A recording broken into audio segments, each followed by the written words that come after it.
اعوذ باللہ من الشیطان الرجیم بسم اللہ الرحمن الرحیم اللہم صلی علی سیدنا محمد معدن الجود والکرم وآلہ وسلم۔ سامعین و ناظرین اکرام، السلام علیکم ورحمۃ اللہ وبرکاتہ۔ آج کا ہمارا موضوع ہے کہ رب کے سامنے کھڑے ہونے کا خیال۔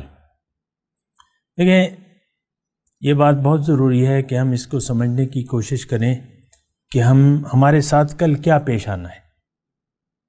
جو پیش آنا ہے تو اس کو اگر ہم مد نظر نہ رکھیں تو اس کا انجام پھر جو بھی کام ہے اس کے انجام کو دنیا میں لوگ دیکھ لیتے ہیں۔ عام طور پہ دنیا میں انسان جو بھی کام کرتا ہے تو اس کے لیے اس کا انجام دیکھتا ہے۔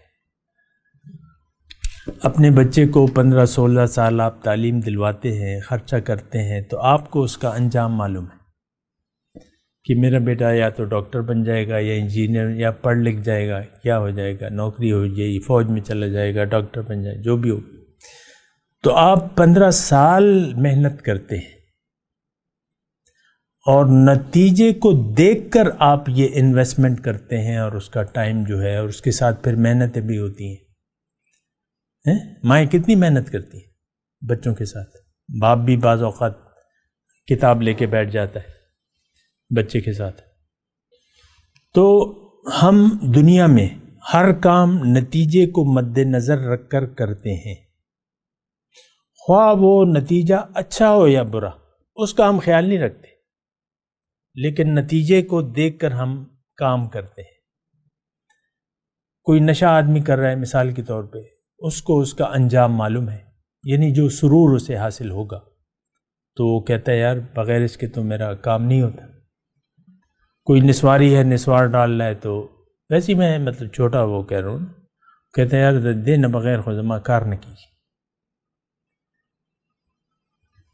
تو وہ کوئی سگریٹ پی رہا ہے تو وہ کہتا ہے یار اس کے بغیر تو میرا کام نہیں ہو سکتا۔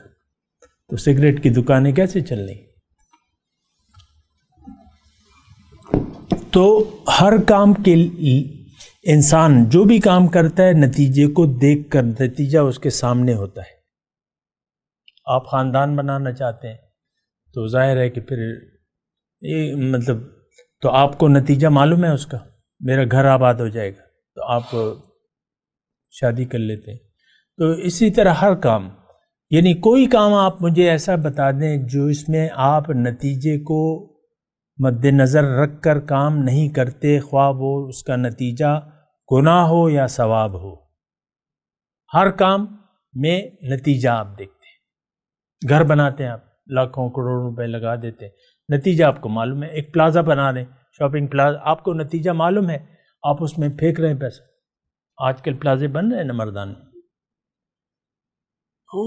منو ٹنو سریا اور یہ اونچی اونچی نتیجہ ان کو معلوم ہے کہ اس کا نتیجہ یہ ہے کہ مجھے دولت شروع ہو جائے گی۔ پرانی منڈیاں ختم ہو رہی ہیں آج کل مردان میں، 2019 کی میں بات کر رہا ہوں، اور نئے نئے پلازے بن رہے ہیں۔ کون بنا رہے ہیں؟ نوابین، جن کے پاس دولت کی کوئی کمی نہیں ہے۔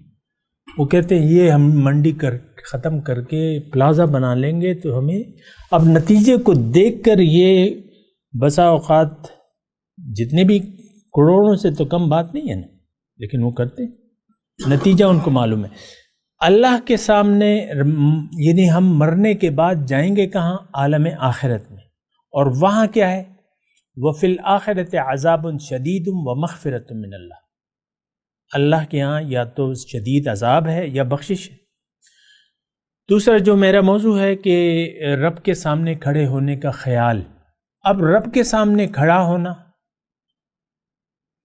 یہ ایک ایسی بات ہے جو اللہ تعالیٰ نے فرمائی ہے، لَقَدْ جِئْتُمُونَا فُرَادَىٰ كَمَا خَلَقْنَاكُمْ أَوَّلَ مَرَّةٍ۔ قرآن کی بات ہے، تم آ گئے نا میرے پاس اکیلے، جس طرح میں نے تمہیں اکیلے پیدا کیا تھا۔ تو یہ ایک تصور، ایک یقین لائیں۔ بہرحال وہ اس میں پھر اور باتیں ہیں، لیکن میں کہہ رہا ہوں کہ اگر یہ ہمارا یقین بن جائے کہ مجھے اپنے رب کے سامنے کھڑے ہونا ہے، حساب کتاب تو الگ بات ہے، سوال و جواب تو الگ بات ہے، لیکن رب کے سامنے کھڑے ہونا اکیلے یہ کوئی معمولی کام نہیں ہے. یعنی یہ کوئی غیر اہم چیز نہیں ہے جس کو ہم نظر انداز کر کے جئیں.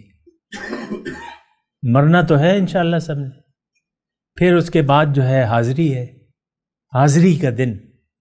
حاضری ہے، حاضری کس کے پاس؟ یوم یقوم الناس لرب العالمین. اس دن لوگ رب العالمین کے سامنے کھڑے ہوں گے.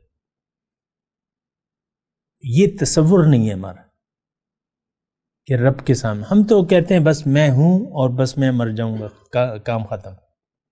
2-4 پلازے بنا کے میری موت آ جائے گی، بس میرے بچے مزے کریں گے. یہی ہے. آپ لے جا تو نہیں سکتے، کسی نہ کسی کے پاس تو چھوڑنا ہوگا، تو وہ پھر آپ کے بچے ہی ہوتے ہیں. تو بات یہ ہے کہ یہ زندگی کا ایک اختتام ہے، اور یہ ظاہری زندگی. اس کے بعد جو ہے رب کے سامنے کھڑے ہونا ہے. تو جب آپ یقین کر لیں گے تو پھر آپ کی جو سوچ ہے اس میں تبدیلی آ جائے گی کہ میں کیا کہوں گا اس ذات کو جس نے مجھے پیدا کیا، اس ذات کو جس نے مجھے ماں کے پیٹ میں غذا دی اور ساری زندگی وہ میرا خیال رکھتا رہا. تو اس ذات کو میں جواب کیا دوں گا اور وہ کیفیت کیا ہوگی. بہرحال تو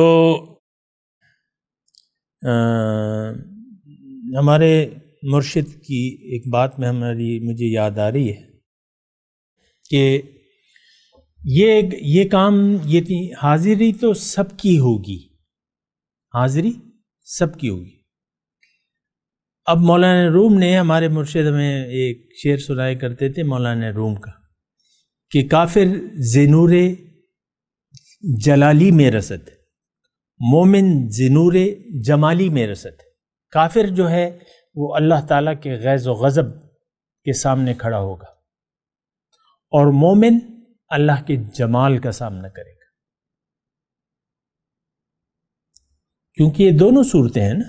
یا تو آپ کا رب غصہ ہوگا آپ پہ کہ تم نے کیا دنیا میں آ کے، بلڈنگیں پلازے بنا لیے، مال جمع کر لیے، کیا میرے بتائے ہوئے کام کو تو تم نے بھلا ہی دیا. جس لیے میں نے تمہیں پیدا کیا تھا وہ تو ساری زندگی تم نے بھلائے رکھا، دنیا ہی کو یاد کرتے رہے. پیسے چاہیے، پیسے چاہیے، اور پیسوں کے لیے تم دوڑ دھوپ کرتے رہے، اور ساری زندگی تم نے مجھے بھلا کے گزاری. تو ایک تو یہ ہوگا. لیکن جمال، اللہ کے جمال، مومن جو ہے، مومن کون ہے؟ جس کی منزل اللہ ہو. یہ بات نوٹ کر لیں،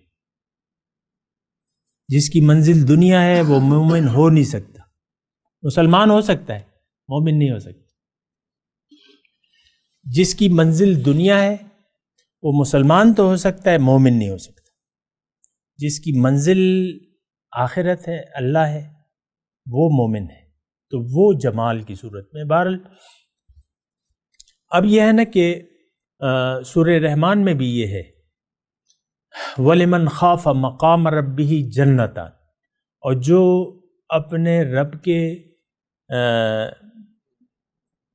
جس نے خیال رکھا اپنے رب کی شان کا، تو اس کے لیے 2 جنتیں ہیں. مقام ربی کے الفاظ آئے. اب مقام ربی میں نے ترجمہ کیا ہے شان. جو اب کی رب، اب دیکھیں شان کا مطلب یہ ہے کہ ایک سپاہی ہے، اس کے سامنے سپاہی ہے یا فوجیوں کو لے لیں، ایک ریکروٹ ہے، اس کے سامنے حوالدار بھی آ جائے تو وہ الرٹ ہو جائے گا.